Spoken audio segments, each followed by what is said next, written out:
Welcome, welcome. It is March. I have not put out a video podcast, I think, since the beginning of February. So I'm excited to be back. I'm excited to be on screen. And um, I've been doing a lot of reflection. So I think I had stated before the purpose of this Substack is real time reflection. There is no scheduling out posts. I went through a period of doing that, and it really felt like the hustle culture, the hustle mentality. And I think what I learned was it didn't bring anything positive. There was no true ROI, if you will, in the business sense. And it just brought more confusion and urgency in a bad way. So I do believe in the power of voice, and I do believe in sharing lived experiences. And I feel that lived experiences need to be shared in real time. So I have been reflecting a lot on systems, and I just put out a Substack article that was sharing my experience actually with my hip. And if you have not read that article, please feel free to do that. But this is really about my journey in healing, but also not just physically healing and emotionally healing, but healing in a systemic way. So, understanding the foundation of systems and how if one thing is off balance and another thing will be too. Because the reality is, if we're not grounded, if we're not in tune, if we're not seeing things for what they are, but a little bit deeper, there's always some sort of overcompensation, if you will. So I want to read something I wrote because I thought that this was a good reflection to kind of summarize my article, but also just synthesize and integrate all of the things that I have been experiencing over really the last, I would say probably the last year, because I started PT over a year ago. It was December of 2024, and I was exited in March of 2025. So I have been released from PT for about a year now. And I really see the impact of when you don't do small things every day. So this is a quick little snippet I wrote, and I did yoga this morning, and the teacher opened up with something written. So I was like, let me do that too. So the body is a system. When we strengthen the foundation consistently, we develop discernment. Discernment reduces urgency. And when urgency quiets, we enter regulation. From that place, we can think clearly, see patterns, and respond with intention instead of reaction. So this truly actually summarizes my entire life. So our body is a system, our body of work, our, framework, fill in the blank for something professional, right? So this is a system.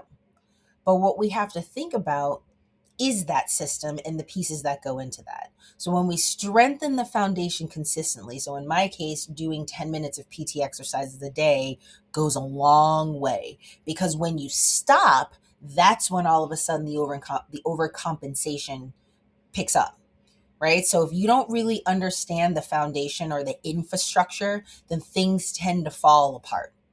And then depending on where you are, if this is in a business sense or a large corporation sense or a nonprofit sense, whatever it is, other things start to pile on. So maybe the CEO has more on their plate.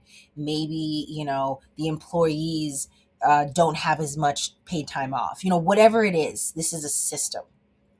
So once we develop a strong, consistent foundation, we can develop a sense of discernment.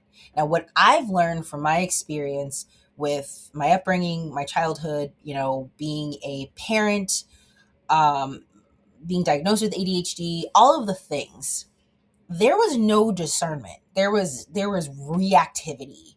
there is a lot of whack-a-mole. Like, well, I got to do this. I got to do this. I got to do this. If I think too long about it, then, I'm going to forget about it. That was always my thing. I need to respond quickly or else I'm going to forget.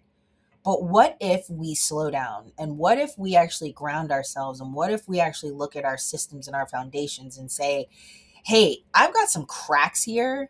There's no way that I can actually practice discernment because my foundation is weak. So I need to strengthen that foundation. So when it's strengthened over time, you build that muscle and that consistency to feel confident in yourself, to have a sense of discernment. And then, of course, in time, that discernment reduces the urgency. I am now in a phase where I don't believe in urgency. I don't think there is any urgency at all. I really don't. I truly believe that this is a consumerist, capitalistic mindset of now, now, now, do, buy, buy, buy. Don't think about it, because if you think about it, you're going to change your mind. Well, you know what? Maybe we need to slow down a little bit. That's very Western culture. Like, let's just swipe. Let's not think about it. And I'm not really here for it, because I've seen the negative impacts of urgency and capitalism and how that has taken a toll on me mentally, and physically. And so once that urgency quiets, then we enter regulation. So maybe I don't need to take that business opportunity. And these are things that I am thinking about right now. People that want to slide into the DMs, want to offer you something that you think you might need, but then when you stop and really regulate, you're like, what does this have to do with anything? Like, is this really something I want to put on my plate? Probably not. Probably not. So from that place of regulation, then we can think clearly and we can start to see patterns. I'm all about patterns. I'm all about understanding why people tick. Everyone wants to feel connected to something and someone, but patterns are really important in understanding the context of why someone is doing what they're doing. So if you can kind of pull back and look at this through a regulated lens, then you can see the patterns. And then you can respond with intention instead of reaction, or reactivity, I should say. So, in summary, my body has showed me areas that I feel on the outside, oh, I'm strengthening doing hip joint circles and squats and, walking and mobility and stability exercises around the lower body. But all of a sudden, my upper right blade, shoulder blade, is really bothering me. But if you think about it, on the, initially you're like, that's not even connected. But if you think about it, your pelvis is the foundation, your spine goes up your whole back, right? And so if you are tilting your pelvis and practicing different exercises, which is what I've been doing, well, that's going to work its way up the spine. That's going to work its way up the rib cage. That's going to work its way up to those muscles that aren't alive right now. Well, they're alive, but you know what I mean? They're waking up, right? It's spring. Spring is coming. So it really, really brought to my attention, wow, this is what happens when you totally disregard something. It overcompensates in ways that you never imagined, right? So I'm in a phase right now where I'm like, oh, I shouldn't do anything. No, that's not what I should do. I should keep doing small movements, because those muscles are realigning. They're restabilizing. And that's what systems do. That's what foundational things are for.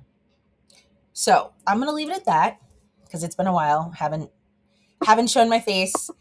And I want you to really think about these questions. They're in the bottom in the notes, but here are a few questions to consider. What parts of systems quietly compensate to maintain stability? Now, this can be in anything.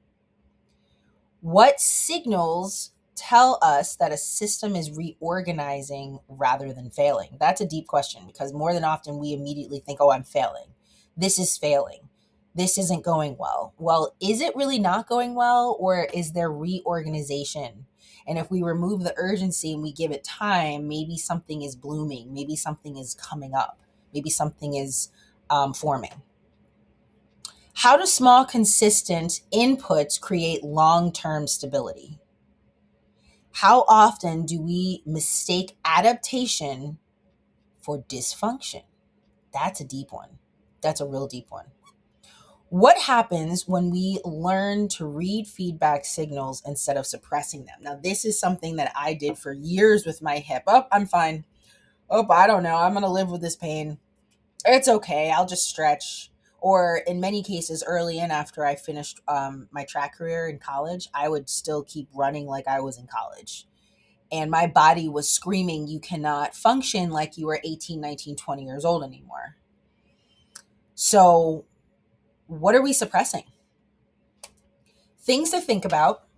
Drop them in the comments. I'd love to see your engagement here. But that's all I've got for you. So I will be back when something comes up.